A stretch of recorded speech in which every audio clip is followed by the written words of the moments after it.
UP में सपा और कांग्रेस मिलकर 2024 के लोकसभा चुनावों में बीजेपी को सियासी मात देने में सफल रहे।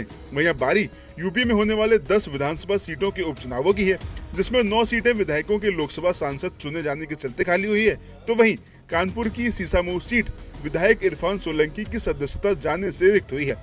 यूपी के दो लड़कों की जोड़ी राहुल गांधी और अखिलेश यादव के बीच इन दिनों सियासी केमिस्ट्री बहुत अच्छी दिख रही है, जो उपचुनाव में भी दिख सकती है।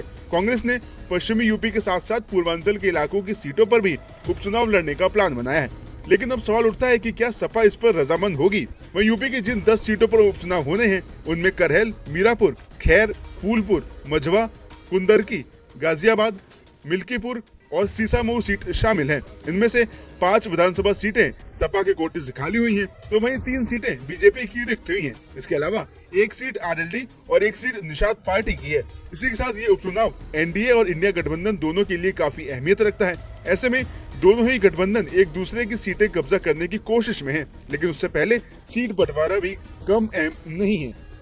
वहीं कांग्रेस भी उपचुनाव में सपा से सीटें मांग रही है। कितनी सीटों पर समझौता होता है, ये तो दोनों दलों के शीर्ष नेतृत्व की बैठक में ही तय होगा। कांग्रेस की ओर से यूपी की 10 सीटों पर होने वाले विधानसभा उपचुनाव में लगातार दावेदारी की जा रही है। माना जा रहा है कि सपा उपचुनाव में कांग्रेस को गाजियाबाद और अलीगढ़ की खैर सीट दे सकती है, लेकिन यूपी कांग्रेस ने उपचुनाव के लिए 5 सीटों का चयन किया है, जिसमें फूलपुर, मुजफ्फरनगर की मीरापुर, अलीगढ़ की खैर, मिर्जापुर की मझवा और गाजियाबाद सीट शामिल है।